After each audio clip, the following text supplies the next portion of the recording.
Olá, é um prazer recebê-los no programa da Acreditar e aqui na Connect TV, que passa também toda sexta-feira às 13 horas na Life News FM. Para quem não consegue assistir aqui, pode assistir lá, o Gesiel, que me deu a honra de trazer essa entrevistada que eu vou fazer aqui.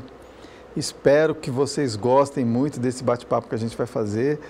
É um assunto bem gostoso, bem delicado, mas é um assunto que vai fazer a gente falar mais abertamente. Hoje eu estou aqui com a Gislene Teixeira, né?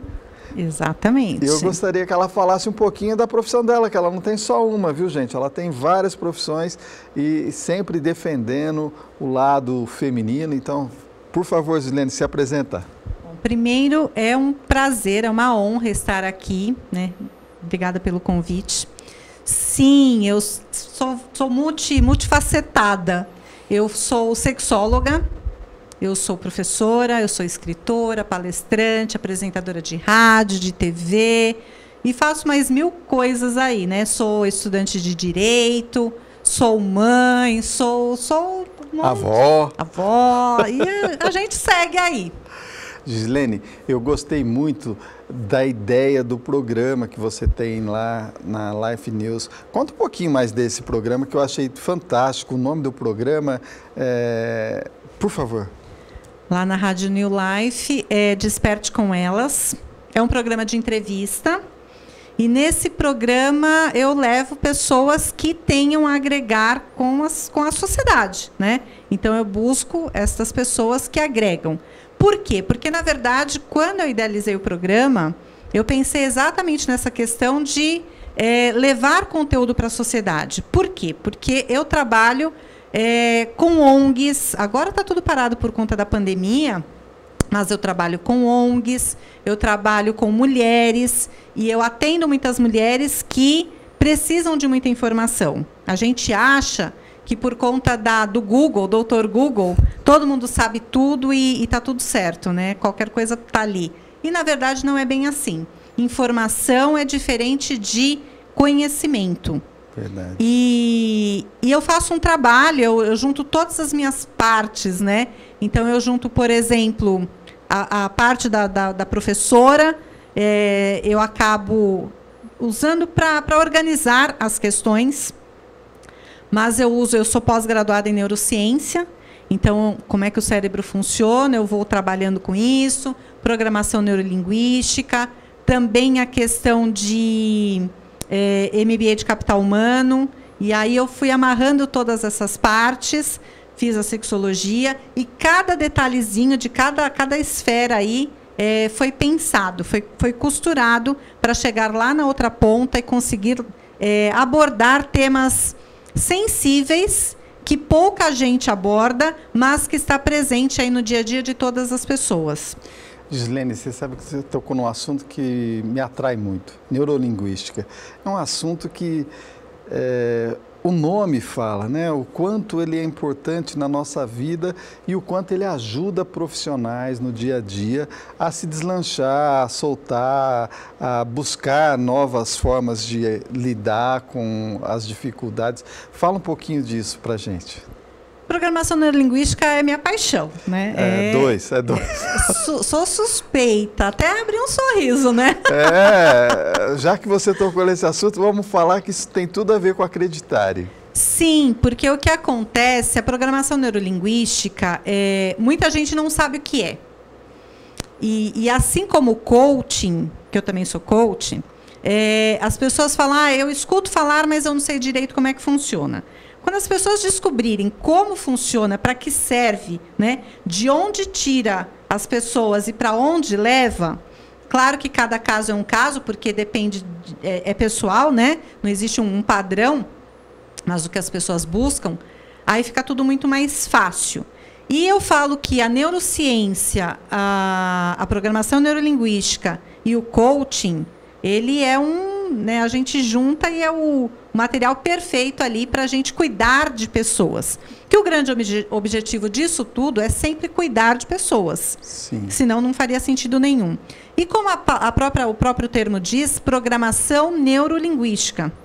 Então, é uma programação de neurológica, está ligado ao cérebro, e linguística. Então, é a linguagem. É mais ou menos, né, quer dizer, não exatamente, mas as pessoas falam assim, pensamento positivo, as palavras têm poder. É mais ou menos nessa linha. Claro que não é só falar e não fazer nada. A gente tem que falar, saber o que fala, como fala, e onde a gente quer chegar e como é que a gente vai caminhar. Eu falo que o caminho se faz caminhando. Sim, eu tinha um vício de linguagem muito forte por conta do interior, e eu lembro que na neurolinguística eu fui trabalhando isso, essas âncoras, né, para poder tentar, e aí cada vez que eu falava a palavra errada eu marcava, e ali foi melhorando isso. Então eu sou uma prova viva que funciona, e não só nisso, em outras coisas também, o momento de fuga, você descobrir. Mas você falou de outra coisa importante, que é essa neurociência, que para mim é fantástico, que hoje a febre é gatilhos mentais. Todo mundo sai falando gatilhos mentais para venda, gatilhos mentais para comercialização, para fazer o negócio. Me fala um pouco disso, como é que casa a neurolinguística e isso? Na verdade, a neurolinguística é uma ciência, a neurociência, né, é uma ciência e que a gente, então ela é uma, como é que eu vou explicar isso? É como se fosse o hardware, né, que é a lógica, como é que o cérebro funciona, essa questão toda, mas a gente precisa de mecanismos para trazer isso para a realidade. Uhum. E aí entra, por exemplo, o coaching, porque o coaching e a neurolinguística caminham juntos, né? Então, é a parte prática daquilo que é pensado. Sim. Eu penso que, fazendo uma analogia, é como o hardware e o software. Entendo. Então, a gente precisa entender um pouco, pelo menos um pouco, né? Ter uma noção de como funciona o cérebro, em termos científicos, para depois saber como é que a gente vai programar. Entendi. E aí a gente usa a programação neurolinguística. Então, eu sempre falo o seguinte, até hoje mesmo eu fiz um vídeo sobre isso, que eu falo que as pessoas querem primeiro saber como é que elas vão fazer, seja lá o que for. Uhum. Né? Eu quero trocar o carro, eu preciso mudar de apartamento, eu quero um emprego porque eu preciso ganhar mais, mas eu não sei como fazer. Mas como que eu vou trocar o carro se eu não tenho dinheiro? Como que eu vou viajar, né, realizar o meu sonho se eu não tenho como? Na verdade, a gente precisa ir para outra ponta, porque o coach fala do ponto A para o ponto B, né? Então, o que é que eu quero? Eu falo que mais importante do que saber o como é saber para onde eu quero ir. Sim. Onde eu quero chegar, o que eu quero comprar, conquistar, né? E depois, eu tenho esse objetivo, depois eu vou ver como é que eu faço para chegar lá. Sim. Não adianta, então, por exemplo, em termos práticos, falar, por exemplo, Ronaldo, eu quero ir para o terminal de ônibus. E aí eu vou te perguntar, meu objetivo é chegar no terminal de ônibus. Como eu chego até lá? Não conheço nada aqui. Você vai falar, sai aqui, vira à direita, vira à esquerda, vai reto. Agora, não adianta eu te perguntar, como é que eu chego? Você vai me perguntar, onde? Não adianta você me falar, vira à direita, vira à esquerda, porque eu não vou chegar em lugar nenhum. Sim. E aí entra outra questão, que aí é uma máxima da PNL, né, que fala, se você não sabe para onde você quer ir, né, se você não tem objetivo, qualquer caminho serve. Alice no País das Maravilhas. Sim. E aí você vai chegar em um lugar qualquer que não vai ter objetivo e você vai se sentir no vazio de fato. Então, sim, o como é o ponto secundário. Muito legal isso, porque no meu livro eu falo dessas palavras, né? Ser, fazer e ter. Muitas vezes a gente quer ter a coisa, mas a gente não quer ser aquilo. Ou não quer fazer o caminho das pedras para chegar lá. E eu acho fantástico quando a gente vê uma área, né, complementar falando tão bem sobre esse assunto. E aproveitando, eu sei que você entrevistou a doutora Luciana Dias, lá da Trans do Som. Eu fiquei muito feliz, a gente passa esse programa toda semana lá na TV. E aí, gente, olha, precisando de exame, não esqueça da Trans do Som, que é o nosso patrocinador aqui do programa, que hoje tem vários exames, é um centro de diagnóstico completo e avançado. E vamos voltar à entrevista, que eu acho fantástico, porque eu quero chegar no assunto mais difícil da entrevista, que é a sexologia. Esse é o mais fácil de todos. Me conta como é que você caiu nessa área, essa área tão intensa, tão forte. Me conta como é que foi essa trajetória. Então, essa trajetória é longa. É tipo, senta que lá vem história. Mas eu vou resumir. Na verdade, eu nunca pensei em ser sexóloga. Mas, e aí eu acho que vai muito com essa questão que você levantou agora, o ser, o ter, né? Ser, fazer e ter. E aí você fala assim, mas eu quis ser. Não, eu não quis ser. Eu nunca pensei em ser sexóloga. Isso nunca me passou pela cabeça. Mas, desde os 13, 14 anos, eu gostava de ler revistas, não tinha internet naquela época, então eu comprava revistas tipo Cláudia, Capricho, mas eu acho que nem eram essas, e eu lia, né? Então era tipo, o primeiro beijo na boca, se ele olhar para você, o que você faz? Essa coisa toda. E aí eu ficava lendo, só que na minha casa minha mãe não falava nem sobre menstruação, que dirá, né, sobre qualquer outra coisa. Então, eu comprava as revistas escondidas, eu lia, eu tinha que destruir a revista. Porque se ela pegasse, ela jogava no lixo e, enfim, né, a casa caía na minha cabeça. E tinha, na época, era o programa TV Mulher, que tinha a Marta Suplicy, que era sexóloga. Relaxa, que ficou famosa pela frase. Exatamente. Mas ela nem era da política, nada disso. E eu gostava de ficar ouvindo, só que eu colocava a televisão lá ligada, e era o horário que eu limpava a casa. Acho que era a Maria Gabriela. Era a Marília Gabriela que apresentava. Ela, né? Tempos antigos, né? Marta Suplicy, Marília Gabriela, Clodovil. Clodovil era estilista, né? Era estilista. E aí, então eu assistia, deixava a televisão ligada e só escutava. Até que minha mãe percebia, né, ao longo dos dias, foram se repetindo, aí ela deixava lá o programa inteiro falando. Quando chegava na Marta Suplicy, que era a única parte que eu queria ouvir, ela ia lá e ela desligava a televisão, porque ela já tinha sacado qual era a minha ideia ali. Então, assim foi. E como o proibido é sempre mais gostoso, eu queria descobrir por que eu não podia escutar, né? O que a mulher falava que eu não podia escutar? Por que as revistas eram proibidas lá em casa? E cada vez eu fui lendo mais. Eu ia para a biblioteca pegar livros, mas aí eram livros de biologia, falava de gravidez, de DST, essas coisas todas. Hoje a IST, né? Não mais a DST. E assim foi. E com isso eu fui lendo. Aí eu comecei a ler também a questão dos relacionamentos, não só de sexo, porque de sexo basicamente ninguém falava nada mesmo. E parece que estamos voltando a essa mesma época, né? Porque hoje, por exemplo, parece que está tudo muito aberto, muito escancarado. Mas quando a gente olha, por exemplo, no Instagram hoje, pode observar que não escreve mais sexo, coisa do tipo. É S3XO, né? Para burlar lá. De novo. Sim, para burlar o algoritmo, porque, enfim, a coisa tá meio bagunçada aí também agora. Então, eu comecei a ler muitos livros sobre relacionamentos, essas questões todas, e todos os livros que lançavam, eu lia. E aí eu chegava na livraria, sou rata de livraria, tem gente que é rata de academia, né? Academia eu quero distância, mas eu vou para a biblioteca, para a livraria. E eu chegava e eu perguntava assim, eu ia sempre na mesma, não tinha essa variedade toda, e eu perguntava, qual o livro novo? Ah, tem esse. Ah, não, esse daí eu já li. E aí isso foi se repetindo. E aí eu casei muito nova, eu casei com 19 anos, e aí eu falei, bom, agora aí eu fui fazer letras, já trabalhava, aquela coisa toda, aí eu já conseguia, né, uma liberdade maior do que eu tinha na minha casa, obviamente, na casa da minha mãe. E aí eu fui lendo, e aí tem um curso, né, falando de relacionamento, de sexualidade, eu ia fazer. Tem um curso lá no Rio de Janeiro, tem um curso lá no Paraná. Bora lá. E assim, eu fui caminhando sem saber o que eu estava construindo. E aí eu fui fazer várias formações, até que eu cheguei na sexologia, né? Entendi. E por que eu cheguei? Porque as mulheres foram me procurando. Entendi. Porque eu sempre fui... Meu ex-marido falava assim, você tem que ganhar dinheiro com isso. Porque eu sempre fui boa ouvinte.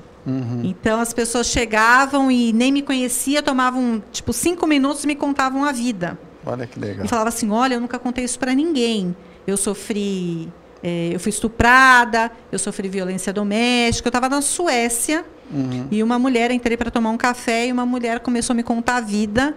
E eu olhava assim para o meu ex-marido, marido na época, e eu olhava e eu falei, olha, é um café rápido, porque a gente ia para um passeio lá. E ele falou assim, ok. E desse rápido, nós ficamos horas lá.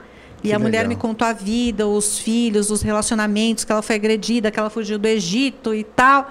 E ele olhava para minha cara e ele falava, tá vendo? Você tem que ganhar dinheiro com isso. E aí que eu fui construindo isto, né? Abri uma consultoria erótica só para mulheres, para falar sobre relacionamentos. E aí veio a demanda para falar sobre sexo e sexualidade. E quando eu vi... Eu precisava da formação, e aí que eu fui para a Faculdade de Medicina, né, para fazer a formação e dar sequência. Muito bem. Gislene, nós vamos fazer um intervalo bem rápido, é só para tomar um café, e a gente já volta com esse assunto, que eu acho que tem muita coisa ainda para a gente falar.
De volta, hoje com Gislene Teixeira, da FM News, falando aqui um pouquinho com a gente sobre toda a experiência dela, o quanto isso ajudou. E lembre-se, o programa Acreditare, ele tem por objetivo trazer pessoas que sempre têm a agregar, que cresceu dentro daquilo da sua profissão. E hoje, um pouquinho antes de começar o programa, ela me falou o quanto isso ajudou ela até decidir a nova formação que ela está buscando, que é Direito. Me conta como é que funciona isso, Gislene. Então, Direito, na verdade, sempre foi uma paixão. Mas aí eu acabei indo para Letras, para tantas outras formações, e o Direito ficou lá guardadinho. Não iria sair do forno, mas... Eu faço trabalho voluntário em algumas ONGs, sempre trabalhando com mulheres, e o objetivo é trabalhar com a autoestima das mulheres. Então, mulheres que ou estão no tratamento de câncer, normalmente câncer de mama, que é onde trata essa ONG que eu faço parte, ou algo nessa linha. E tem uma questão, né? Por que eu fui trabalhar nessas ONGs para trabalhar com autoestima? Tem uma coisa que é muito assustadora, né? Os homens, claro que é uma parcela, não dá para generalizar, mas tem uma questão que é muito séria. Por exemplo, eu já atendi vários casos assim, tem casos de amigas e tem casos de ONGs e de outros tantos lugares aí que a gente tem que tomar conhecimento. Mulheres vítimas da doença, né? E quando precisam fazer mastectomia, muitas vezes os homens abandonam as esposas. Que coisa. E aí a gente entra numa outra questão. Outro dia eu volto aqui para te contar melhor, porque a conversa vai ser longa. Mas entra na questão do sexo, porque sexualidade é sexo e relacionamento. E quando a gente olha numa situação dessa, que o homem fala, tirou, né, teve que tirar o seio, a mulher ficou mutilada. Na verdade, antes dela estar mutilada fisicamente, ela está mutilada emocionalmente, mas o homem não olha para isso. Ele olha para a questão física mesmo. Pronto, agora não tirou os seios, agora não quero mais. Vai comprometer a questão sexual e tem todo um processo aí. Então, entra a questão sexual nisso, por isso que eu fui trabalhar nessas ONGs. Ou quando as mulheres ficam, por conta da quimioterapia, acabam perdendo os cabelos. Também mexe com a autoestima. E destas ONGs eu acabei colocando um projeto, eu sou voluntária na penitenciária feminina, também para trabalhar com autoestima, porque as mulheres apenadas, as detentas, diferente dos homens, elas recebem muito pouco ou nada de visitas. Né? Então, realmente, elas ficam lá, bem diferente dos homens, que a gente passa na porta do presídio, né? Até passei na porta do Cadeião de Pinheiros ali para vir para cá. E a gente vê, agora não por conta da pandemia, mas sempre tem aquelas filas, principalmente lá no final da madrugada, para poder entrar no presídio para visitar. No presídio feminino, isso é muito raro. Imagina. Né? Então, as mulheres ficam lá e eu resolvi fazer esse trabalho com elas. Então, eu dou palestras. A última foi lá no começo da pandemia, doida para acabar, para voltar. E aí, as mulheres ficam largadas. Ok, elas cometeram crimes, por isso estão lá, mas continuam sendo pessoas e, enfim, quando elas saírem de lá, elas voltam para a sociedade. E esse é o meu ponto principal. Como é que elas voltam? Gislene, é fantástico toda essa trajetória sua. E eu fico me perguntando, primeiro, são duas perguntas. Uma, onde ela arruma tempo para fazer tantas coisas importantes, né, gente? E a segunda, é o que te motiva, o que te faz... Porque eu vejo no seu olhar, a maneira que você fala, o quanto você é feliz fazendo isso. Me explica isso, o que te dá esse tesão, digamos assim, para você fazer todas essas ações aí. Então, e aí, só complementando um bocadinho, por conta desses projetos todos, né, até na penitenciária, quando eu comecei a fazer o projeto lá, coloquei o projeto, surgiu a oportunidade de fazer um curso de extensão em direitos humanos, direito penitenciário e direito penal. Isso antes do curso de direito agora. E aí foi isso, aí eu fiz esse curso na Federal de Pelotas, e foi isso que me motivou a cursar o direito, que agora eu estou no 4º semestre. Que legal. E, então, é tudo uma sequência, né? Uma coisa vai puxando a outra, e aí você fala, eu preciso dessa formação ou dessa informação que vai me auxiliar a atender aquelas mulheres melhor. Hoje eu não atendo só mulheres, eu atendo todas as pessoas, né? Todos os gêneros, enfim. Mas eu comecei com mulheres e a grande parte que realmente me procura são mulheres. Entendi. E o que me motiva é justamente isso, é cuidar de pessoas. Ajudá-los. Ajudar pessoas. Por quê? Porque não tem outra motivação, né? O mundo é feito, tudo é feito a partir do ser humano.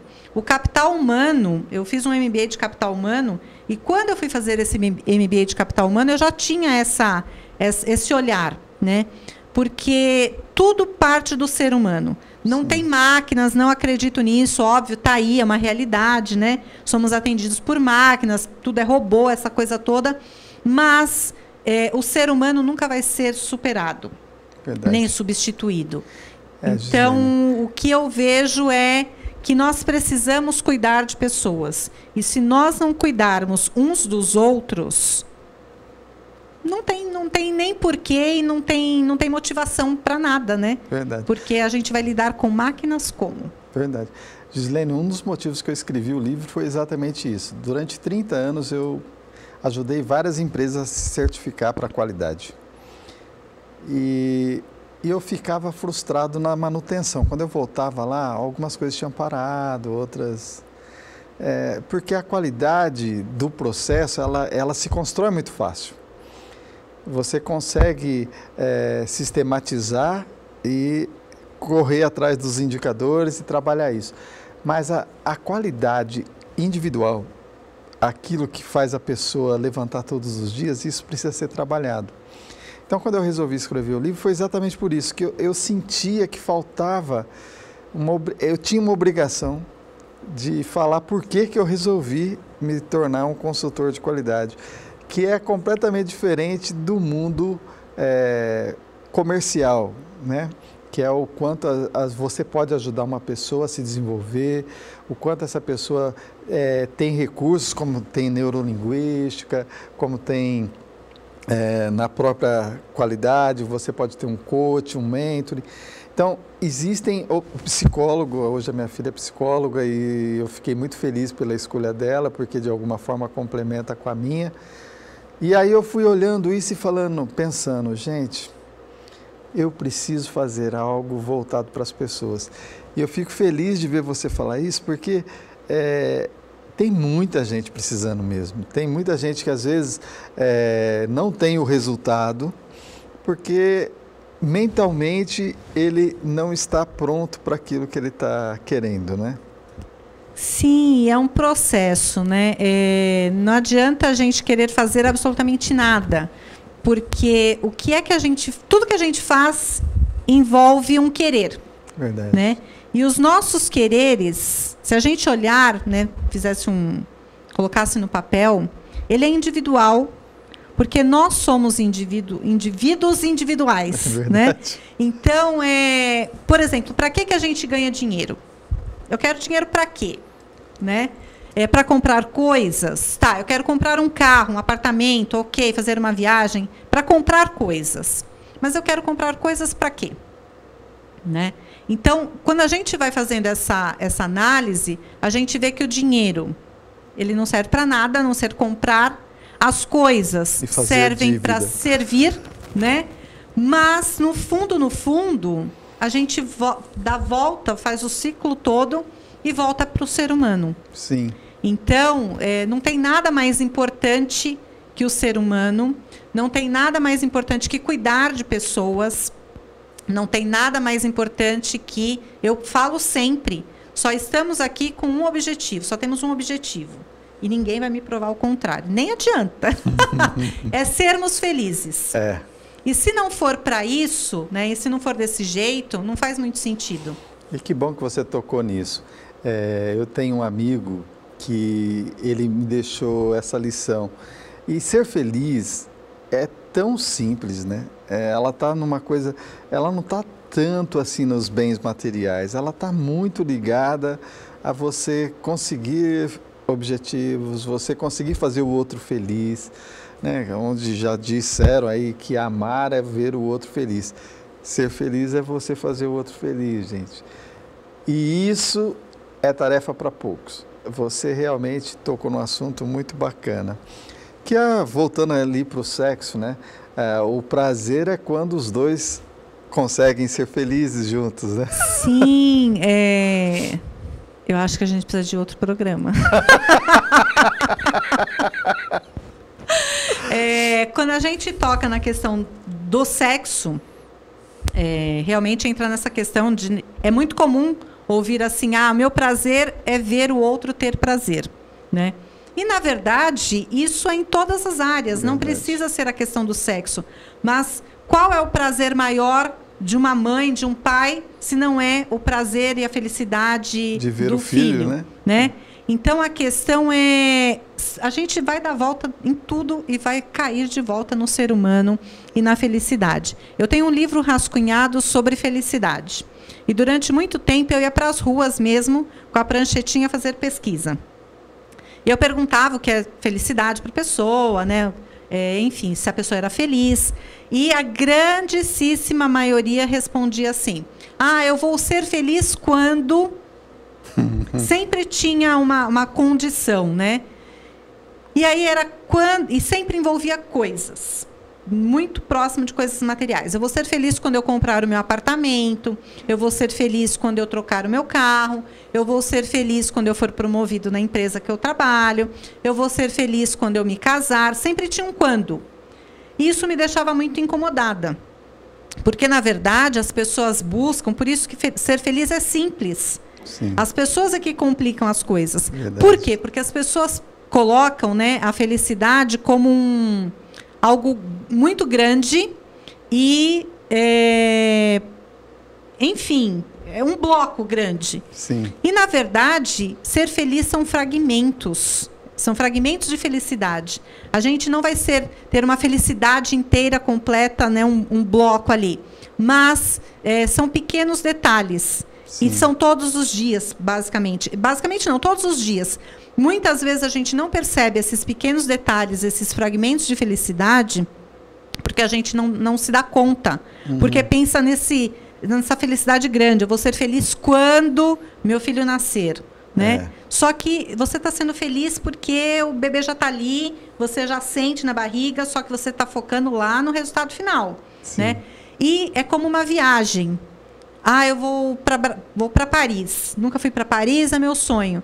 Nossa, desde quando eu identifico, né, decido ali que eu vou, toda a programação já faz parte da viagem. Verdade. E aí a pessoa não curte aquela roupa que ela tem que comprar para o frio que ela não tem, e ela já vai fazer a compra aqui, ela pesquisa na internet, ela já vai ver o roteiro. Isso não faz parte da viagem. E a pessoa começa a viver a viagem de fato quando ela desembarca ali no aeroporto. Mas ela já está fazendo esse processo o tempo todo. É verdade. E isso cabe para todas as questões.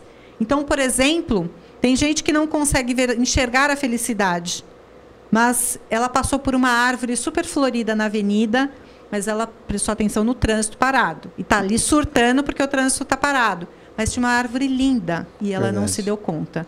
Então, ser feliz é fácil, basta a gente ter o olhar pontual. É verdade.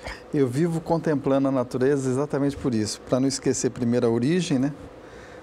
E, segundo, é tão gostoso quando você entra nessa vibe de agradecer, de respirar, né?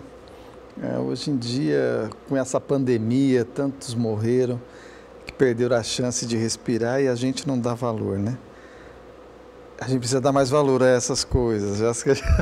O ser humano está precisando voltar um pouquinho, parar um pouquinho no tempo. A pandemia ajudou nisso. Há quanto tempo pessoas não olhavam o céu, aí depois agora falaram, tiraram foto, e discutir em família, né? Quantas vezes eu tentava jantar em família, a gente não conseguia. Agora, quando você consegue, e a pandemia ajudou nisso. Pena que a gente vai voltar e aí pode... Mas tem uma outra questão, né? É muito sério isso. Tem um lado... Eu falo assim, até outro dia me deram um puxão de orelha, porque eu falei assim, teve o lado bom da pandemia. E aí me puxaram a orelha e falaram assim, você não pode falar que teve o lado bom da pandemia numa situação dessa. Eu falei, mas teve, né? Teve o muito ruim, nada é uma coisa só, né? Tudo tem o lado luz e o lado sombra. Então, nada é uma coisa só. Então, teve esse lado muito positivo, que as pessoas se aproximaram, etc. Teve um lado muito negativo, que foi, por exemplo, na minha área, os divórcios, as separações, aumentou o índice de violência doméstica, de todas as violências. E aí vem o contraponto. Lá no começo da pandemia, eu comecei a atender muito, já lá no comecinho mesmo, de casais que começaram a se desentender e separaram. Tipo, no primeiro mês de pandemia. Por quê? Porque não tinha justamente isso que você colocou agora. Não tinha é muito diferente você estar junto, estar casado e estar junto. Né? Tem muitos casados que só vivem no mesmo teto, né? Mas não compartilha nada. Eu falo muito da intimidade. As pessoas acham que quando se fala em intimidade, principalmente saindo da boca de uma sexóloga, que está falando de intimidade do sexo. E não, intimidade é muito além do sexo. Intimidade é você compartilhar a vida, as ideias, é sentar, isso que você falou agora, jantar juntos e não um sentado à mesa, o outro lá, né, com um prato na frente da televisão, um prato no colo. É um dormir em horários diferentes, um não fala com o outro, aquela coisa que a gente vê em filme, porque só acontece em filme, viu? Não acontece na casa de ninguém, é só no filme. Fala para sua mãe me passar a salada, né? E aquela coisa que você fala assim, como assim? Isso acontece. E estava mais diluído no dia a dia, porque as pessoas basicamente não conviviam. Saía muito cedo, chegava muito tarde, era aquela, né, o social de 15 minutos e pronto. E com a pandemia as pessoas tiveram que aprender a conviver juntas. Né? Conviver é junto, mas é reforçando mesmo. É conviver junto de fato. E aí as verdades começaram a aparecer. Gislene, e chegamos ao fim do programa. Eu não acredito. Como passou rápido. E eu que estava ali todo pensando que perguntas eu vou fazer. E olha como foi, legal. A gente vai ter a próxima, se Deus quiser. Nem que eu tenha que ir lá no seu programa e depois Por você favor. voltar aqui. Gente, eu agradeço, mas eu gostaria que ela se despedisse aqui. Eu quero que ela faça as considerações finais. As considerações finais, antes de dar as... Né, é que realmente as pessoas olhem mais... É de fato isso, né? É acreditar, né? Que eu acho que daí que veio o nome do programa, né? Acreditare. É acreditar. E para a gente acreditar, a gente tem que saber no que a gente vai acreditar. Então, quais são os seus propósitos, o que você quer, e aí você vai descobrir o como. E nesse propósito, inclui tudo. Família, amigos, pessoas, gente, que é o principal. Nosso principal capital, eu falo que a minha matéria-prima, né, do meu trabalho é gente. E a sua também eu tenho certeza, né? Porque você convive com pessoas o tempo todo. Então, esse é o principal objetivo e acredite que é esse o nosso objetivo de toda a humanidade. Acreditar, cuidar de pessoas e sermos felizes. E quando a gente é feliz, a gente espalha a felicidade também, porque felicidade é contagiosa.